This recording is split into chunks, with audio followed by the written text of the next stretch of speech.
I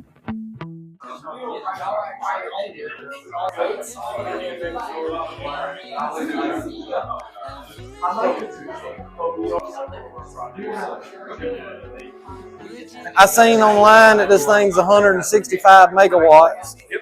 That's what it's proposed to be. Yeah, might change. We did the math on that and come out. It's going to be about 1,300 acres. That's what would be pretty much, within the fence lines. That's right. That's correct. Yeah. That's right. We do solar grazing. Okay. We own Goat Farm Road.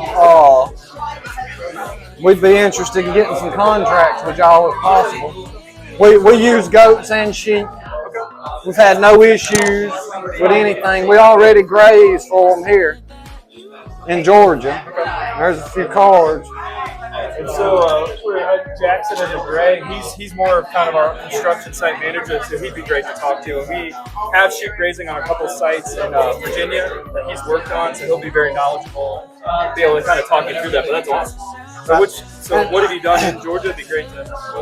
Right now we're on one of the biggest one in Georgia, which is owned by Onward Energy. Okay. And it's called Big Twigs. It's called Big Twigs. Big Twig Solar. Big Twig Solar. And they're good people to work with. And I figured this thing was going to be a little different. But, if y'all was to work with the farmers around here, and if you put these solar panels up just 4 or 5 foot higher and controlled the wiring a little better, what's that going to cost? $1 million? $2 million? So what? What is $1 or $2 million? In the lifespan of this, at 30 years, you're looking at $15 million just in vegetation maintenance. If you was to move all them solar panels up 4 to 5 foot, up straight up, because they will be on sun trackers, right? And put the wires, and put the wires on top at $15 million for vegetation control for the life of this. You could allow the farmers to come in here. Right next door to you is Putnam County. Putnam County is the dairy capital of Georgia. You could put cows in there, you could put sheep in there, you could put goats in there, you could put anything you wanted in there. And like I said, it don't matter if it costs you $5 million to do that, because if it costs you $5 million or $6 million to move it up, that leaves you $250 an acre per year to give the farmer that you allowing to be there to control around the inverters, spray chemicals around the fence, and you come out ahead.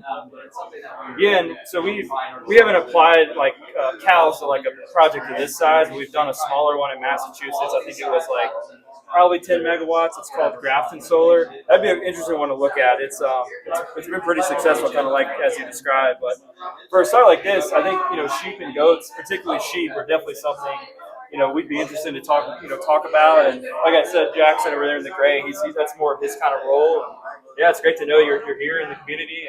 Well, we found out down here in the South that the goats do better. Yeah, really? Because you got more woodier vegetation that the sheep's not going to eat. Really? And the goats eat it. Is there any issues you have with the goats? Or? We've had 0 issues. Now, the issues we have is with the wiring. They don't chew the wire. That just sets in a hanger. Because you always hear that rumor that they chew the wiring. I don't know. No, they don't. Tell you. It just sets in this hanger, and when the animals go under, it rides across their backbone and just falls off the hanger. They've tore up nothing other than you have to go behind them and pick up some of the wires. Yeah.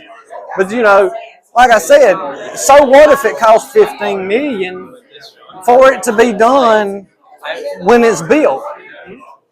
And that saves everybody a lot of time, and the land is still usable for the farmer. Yeah. Because you got to have vegetation maintenance anyway. Yeah, I mean you have to. There's literally no choice. That's right. Yep. And because you don't need the solar panels to be shaken. Yeah. And that's basing the vegetation maintenance at $500 an acre a year. You're looking at for 30 years, $15 million just for vegetation maintenance. So I guess just from your experience, so if you'll say if you have a fence acreage of about 100, how many goats would you put in there? On 1,300 acres? Or let's say if it's just one of the pods, like 100 acres. You can probably put 200-300 head there. We Have put it 200 or grazed. 300 head in there and then move them off. Would it cheap you a little bit more? Or? It'll be about the same. It'll be about the same. But you're going to have to do, you still, regardless of what you do, you still got to mow in some spots behind them. But when you put the animals in there, what happens is you eliminate the majority of the mowing. And every time you mow, you wait until the grass is as high, or weeds as high as possible. When they're already in bloom, you're losing the habitat that the animals have built because they come in there and they mow it close to the ground. With the animals there, all you do is trying to keep the vegetation from shading the solar panel. And what we do is we move our animals Every 30 days. every 30 days. So we'll move. What we'll do is we try to figure out it's a circle. We go from here to here to here. These two into this one, then back here. You know, and you might have a herd that does that over here, and then a herd here that you move back and forth to these three, and a herd over here where you move to these five. Yeah.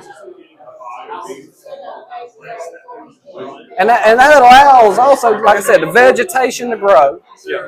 It leaves cover for the animals like the quail, the bugs, the pollinators, all that, rabbits. It gives them some cover, whereas when you go in there and mow it every 3 months or every 60 days, you cutting it as close as you can get it. And what's going to live out there? Nothing but the grass. Yeah, no, I mean, like I said, we've had several projects where we've done this type of model, and like I said, most of the sheep we haven't done goats yet, and then we had a smaller one with cow. But yeah, it's definitely something we're going to definitely look at and talk about, and great to meet you. And yeah, I appreciate it. Because you're right here in the middle of hunting country, fishing country. There's a lot of issues I can bring up with it. You know, like the fences. You got a 7-foot fence around it. Nothing's getting through that. There's nothing getting through it. But with that being said, that was what the solar people pushed for, was a 7-foot fence to keep the deer out. Because the deer wreaks havoc on these things. Yeah, and then it has like the human safety side with the electrocution. Exactly. Yeah. But do you know what a swimming pool requires? For fencing? Yes, sir. No.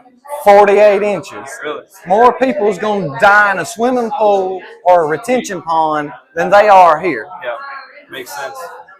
You know, if you was to move these up, the 4-5 foot, you could lower that fence and still let the deer travel through.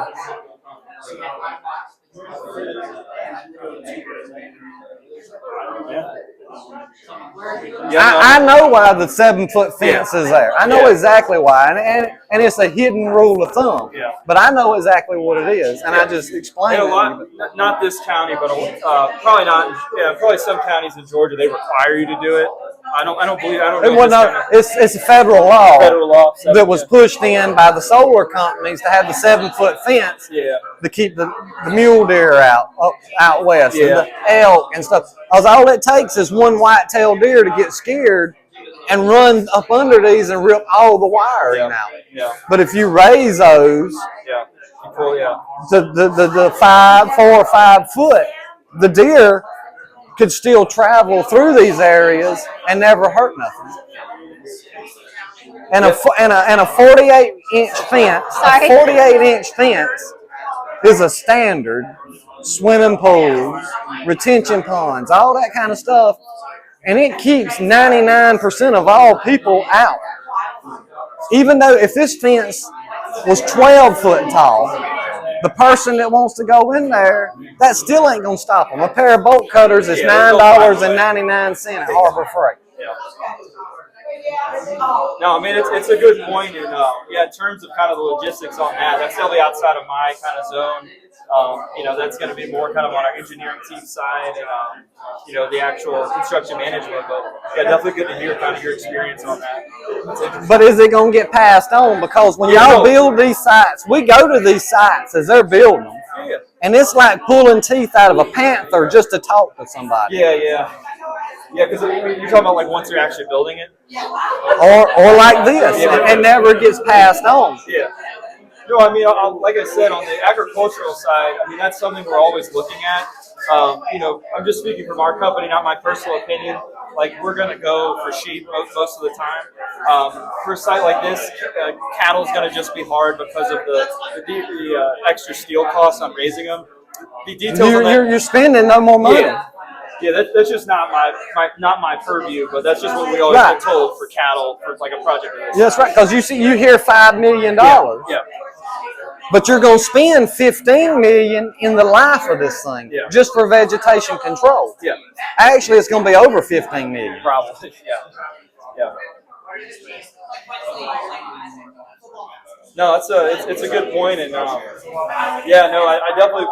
If Jackson gets free, definitely talk with him because he's going to know a lot more than I do. So he's actually like on these sites in Virginia, or the site in Virginia that has the sheep, and so he's going to just know more of how that kind of partnership and what those types of things look like. And y'all don't. This is y'all's first site in Georgia, right?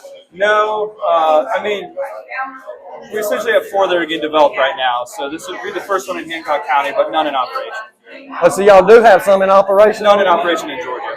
Okay. Yeah. But that's what I was saying. This is your first one in Georgia. Correct. Yeah. I guess what I meant to say, we have some other ones that are developing as well that are just a little bit further down the line, but none of them built. And so y'all gonna own and run it? We're owner and operator, yes. Okay. And who's gonna build it? Moss?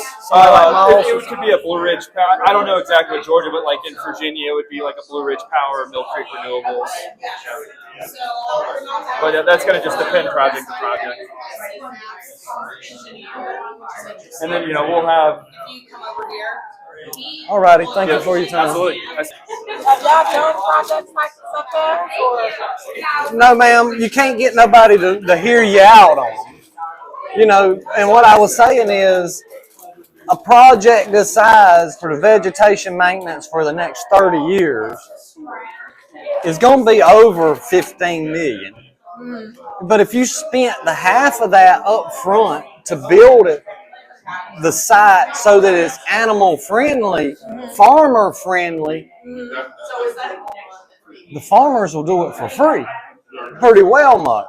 But it's only going to cost you half or less to do it like that. And then if you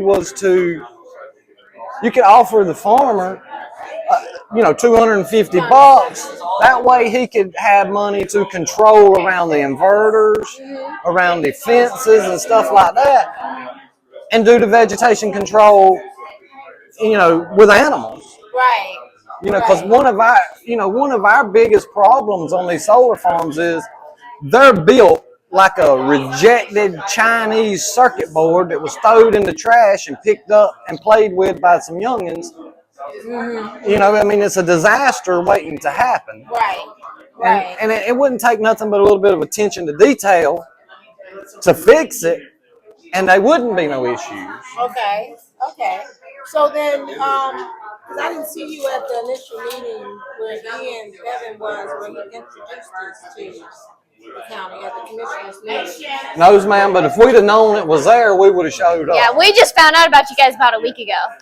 Can I get? Yes, We ma'am. got a business card. We got a whole stack of them, and we're on YouTube, Facebook, Instagram, TikTok, all that. Yeah, we raise and solar graze our goats and sheep underneath these solar panels right now with Onward Energy and NextEra. Okay, so I'm going to then make sure that I get this information out and that I'll make sure that I make you aware of when their next meeting is for the commissioners because they sometimes at events, even when it was like time over, like the asking some questions, they were all just kind of sitting there looking stupid. And then if the audience had to come and start asking the various questions and talk about the environmental concerns and things of that nature, but they would just sit there like deer in the headlights, kind of like, well, actually we need it because we need the money for the tax. No, wait a minute, you need to be looking at the long term of this. The long term of it. And then what kind of job does it create? You know, like for the locals, like how do you even do something where you guarantee that the people here that are already suffering from the jobs, now you want to come take up all of the head? that's right. We can go on and We'd on be and glad on to about come. this. Yeah, We we would don't- be glad to come. Yes, ma'am. We'll be glad to come. My name's Edie Hyder, so Well, I'm Abby, and this is James. James, nice to meet you. Yes, nice meeting you guys. Nice to meet you. Yes, and then what's your name? This is This is Madison. Madison. Madison. Okay, She works for us. She likes to stay in the background. She's not too much of a talker. Well, it's all good because I heard y'all speaking with one of the gentlemen about it, and that Yeah. caught my attention. 'Cause Right. I'm like, oh, wait a minute, that sounds like something that some solutions. It is. Then we actually enter into the official lease where we start using their land. So all of these land agreements are signed, but we're just not using it for anything other than like studies, due diligence, and things like So this is just a proposal. that. Right now, yes. Yeah, right now it's just a Okay.